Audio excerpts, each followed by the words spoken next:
Gabriel. Saya akan absen dulu ya.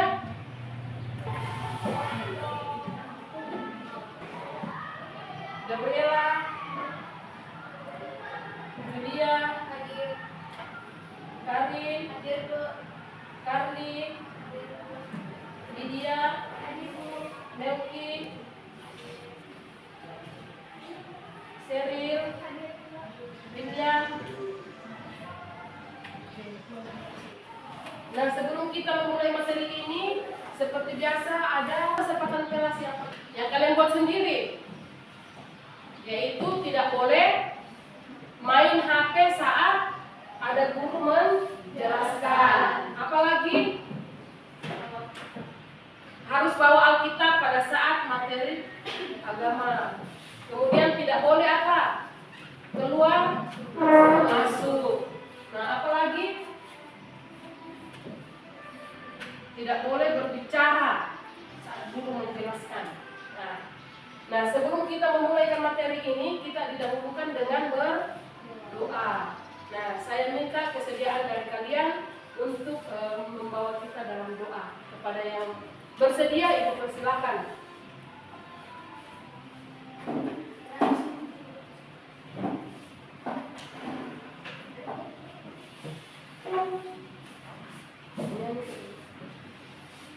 Shalom teman-teman semua. Shalom. Ya, sebelum kita mulai pelajaran kita pada siang hari ini, kita mengangkat satu pujian. Terima kasih Tuhan. Terima kasih Tuhan untuk kasih setiamu yang ku alami dalam hidupku.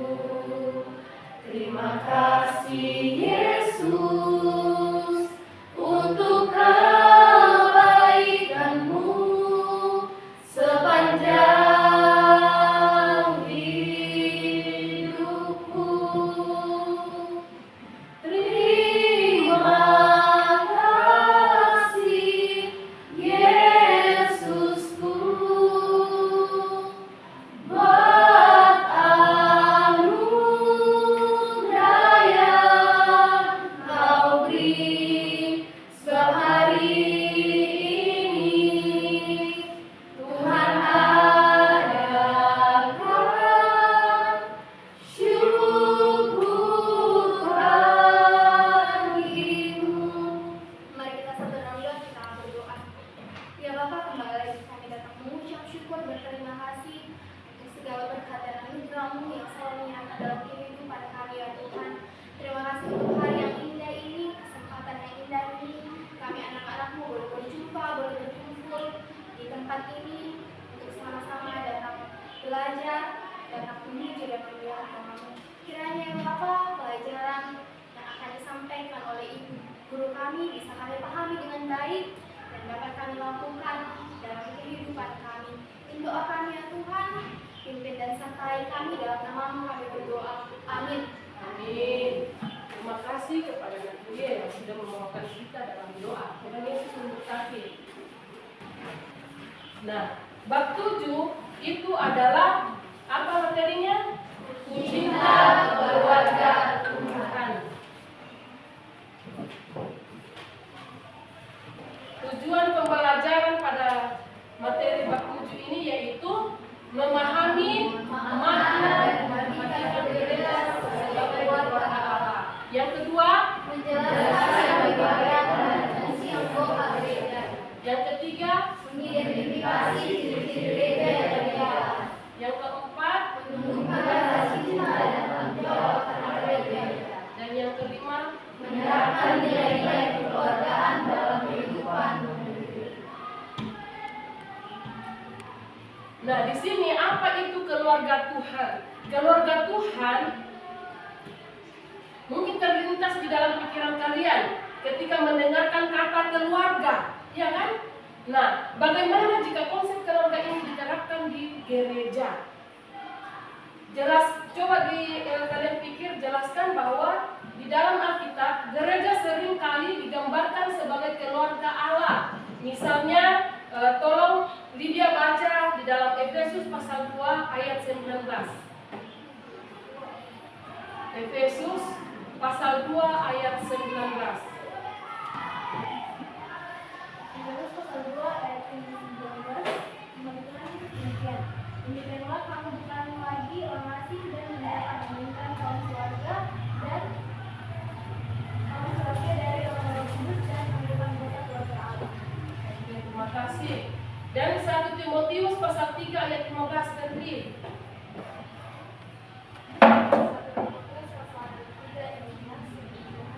Jadi jika aku terlambat, sudah dapat tahu bagaimana orang harus sebagai keluarga Allah. Firman dari Allah yang hidup, yang kedodokan dan dasar kebenaran. Nah, jadi di dalam firman Tuhan ditekankan bahwa ini bukan hanya metafora, tetapi memiliki implikasi yang mendalam tentang hubungan antar anggota gereja. Nah, ada yang paham? Ada 3 perbedaan dan keunikan. Ikatan keluarga ini didasarkan pada iman kepada Yesus Kristus dan Roh Kudus. Tujuannya adalah untuk memuliakan Allah dan menjadi saksi Kristus di dunia. Keanggotaannya bersifat universal melampaui suku, bangsa, dan status sosial. Nah, ada 3 peran fungsi anggota keluarga Tuhan. Yang pertama apa? Sebagai anak-anak Allah. Nah, sebagai anak-anak Allah. Sebagai anak-anak Allah itu kita memiliki hak untuk menerima kasih dan pemeliharaan Bapa atau Tuhan. Yang kedua, tadi di sini sebagai anak-anak Allah, yang kedua yaitu memiliki apa? Kewajiban untuk taat dan menghormati Tuhan atau Bapa. Yang ketiga, dipanggil untuk bertumbuh dalam iman dan menjadi serupa dengan Kristus. Jadi kita serupa dengan Kristus. Jadi manusia itu adalah serupa dengan Kristus. Nah, yang kedua yaitu sebagai saudara seiman. Di sini kan ada 3 tadi perannya ya. Nah, yang kedua, saling mengasihi, mendukung dan menguatkan. Kemudian saling berbagi beban dan sukacita. Yang ketiga, saling menasihati dan membangun dalam kebenaran. Nah, yang ketiga sebagai peran anggota gereja yaitu sebagai pelayan. Setiap anggota memiliki karunia dan talenta yang berbeda. Betul tidak? Nah, jadi kalian di sini memiliki apa? Talenta yang berbeda? Beda. Ada yang memiliki talenta sebagai apa? MC misalnya, ada yang menyanyi, ada yang menyebarkan firman Tuhan, ada main musik, apalagi talenta yang kalian punya yang menonjol. Yang menonjol itu yang biasa kita lihat sehari-hari itu ada yang menyanyi, main musik, apalagi main bola, main futsal bagi yang laki-laki. Ya toh? Nah, selanjutnya dipanggil untuk melayani Tuhan dan sesama sesuai dengan karunia masing-masing. Chelsea baca di dalam 1 Korintus pasal 12. 1 Korintus pasal 12.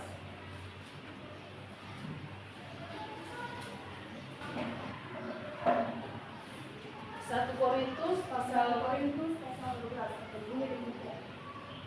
Karena sama seperti tubuh itu, satu dan anggota-anggotanya banyak, dan segala anggota itu sekalipun banyak merupakan satu tubuh, demikian pula Kristus.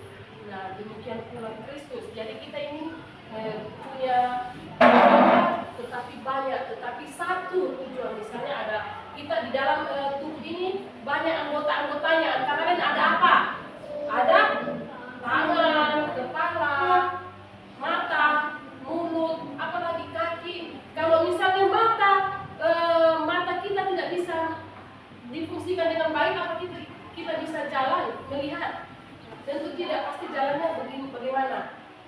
itu meraba-raba ya. Ataukah kalian tidak punya hidung, apa bisa menghirup udara yang segar? Tentu tidak. Ya kan? Jadi bersyukurlah kalian yang memiliki sempurna anggota tubuhnya. Nah, ada orang yang tidak sempurna anggota tubuhnya. Ya, kadang-kadang memiliki mata yang sebelah buta, tapi kita itu namanya tidak boleh menghakimi sesama manusia, karena kita diciptakan oleh Tuhan saling mengasihi satu dengan yang lain. Nah, yang kemudian berikutnya, pelayanan dapat dilakukan di dalam maupun di luar gereja. Misalnya, pelayanan di mana? Kalau di luar gereja itu di mana? Melayani di sekolah, berbuat baik, mengasihi sesama manusia tanpa membeda-bedakan dari ras, suku, agama maupun dari lingkup sosialnya. Nah, kalau di dalam gereja memuji Tuhan, misalnya beribadah, berdoa, apalagi menyanyi, vokal grup, ada yang bawa kesaksian, ya toh? Nah, siapa yang sering bawa kesaksian di sini? Baik dalam puji-pujian atau dalam perkataan. Siapa di sini? Ada ya? Ada pastinya, tapi masih malu-malu mengungkapkan. Nah, di sini ibu akan bagi 3 kelompok, ya. Tugas kelompok 1 yaitu pengalaman pribadi dalam merasakan gereja sebagai keluarga. Ini tugasnya kelompok 1. Tugas kelompok 1, pengalaman pribadi kalian dalam merasakan gereja sebagai keluarga. Nah, yang kedua, di sini tugasnya yang kelompok kedua yaitu tantangan-tantangan dalam membangun keluarga Tuhan yang ideal. Nanti kerjasama ya. Nah, tugas kelompok 3 yaitu komitmen apa yang kalian buat untuk lebih mencintai dan bertanggung jawab terhadap gereja. Nanti ini dikerjakan, ibu kasih waktu 10 menit untuk mengerjakan dan berdiskusi dengan teman-temannya. Oke, silakan, waktunya 10 menit. Waktunya 10 menit.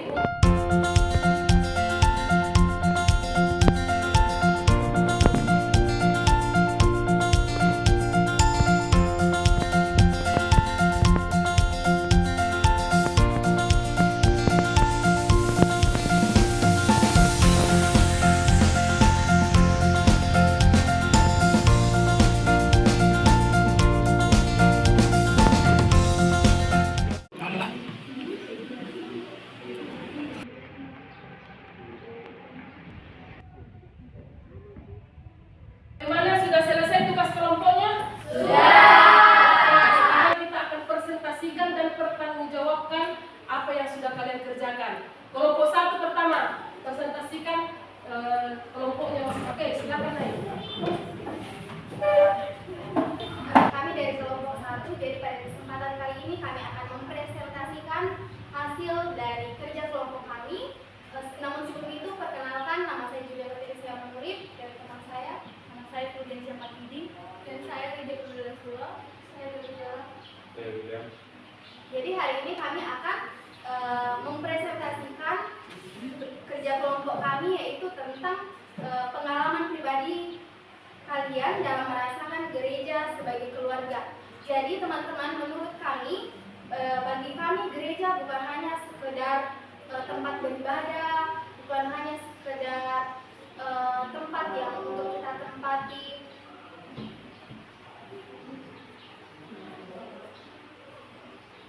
tetapi juga gereja adalah rumah kedua kami. Kenapa demikian? Karena di sana kami merasa diterima dengan baik, tanpa memandang suku, ras, bahkan latar belakang. Nah, hubungan dengan sesama jemaat terasa seperti saudara. Di sana kita bisa saling membantu, bisa saling mendukung, bisa saling mendoakan. Contohnya ketika kita merasakan ada keluarga kita kehilangan keluarga kita, dan di situ peran gereja sama-sama kita rasakan. Di situ mungkin ada teman-teman kita dari persekutuan pemuda yang datang menyanyi pada saat kita merasakan berduka cita. bersyukur oleh adanya gereja. Mungkin itu saja presentasi yang dapat kami sampaikan, kurang dan lebihnya mohon dimaafkan. Oke, terima kasih kepada kelompok 1 ya. Terima kasih ya. Sekarang kelompok 2 untuk mempresentasikan tugas kelompoknya. Kami dari kelompok 2 akan mempresentasikan hasil dari diskusi kami. Namun terlebih dahulu kami akan memperkenalkan diri. Pertama-tama dari saya, Yusril Lautara Pardis. Saya Rafael. Saya Kerli Muslim, saya Daryl, saya Karin. Baik, kami akan menjawab pertanyaan yaitu tentang dalam membangun keluarga Tuhan yang ideal, yaitu perbedaan pendapat dalam komunitas gereja, kurangnya komunikasi yang terbuka, dan kesibukan masing-masing anggota yang membuat sulit untuk bisa bertemu bersama. Ini saja, terima kasih. Nah, kita berikan apresiasi kepada kelompok 2. Terima kasih ya. Tuhan Yesus memberkati. Sekarang kita akan mendengarkan hasil dari kelompok 3. Dari kelompok 3 akan mempresentasikan hasil diskusi kami.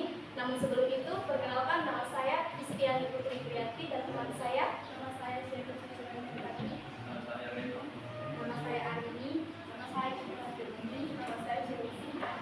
Baik, kami akan membacakan hasil presentasi kami. Komitmen apa yang bisa kalian buat untuk lebih mencintai dan bertanggung jawab terhadap gereja?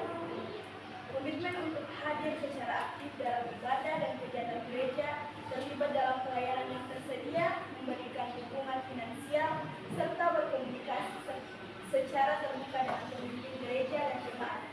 Yang terpenting adalah komitmen untuk bertumbuh secara rohani, seperti mempelajari firman Tuhan dan berdoa secara rutin. Terima kasih.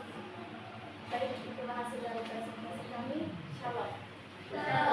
Kita berikan apresiasi. Jadi dari materi yang tadi kalian sudah diskusikan itu tergambar dari kehidupan keluarga.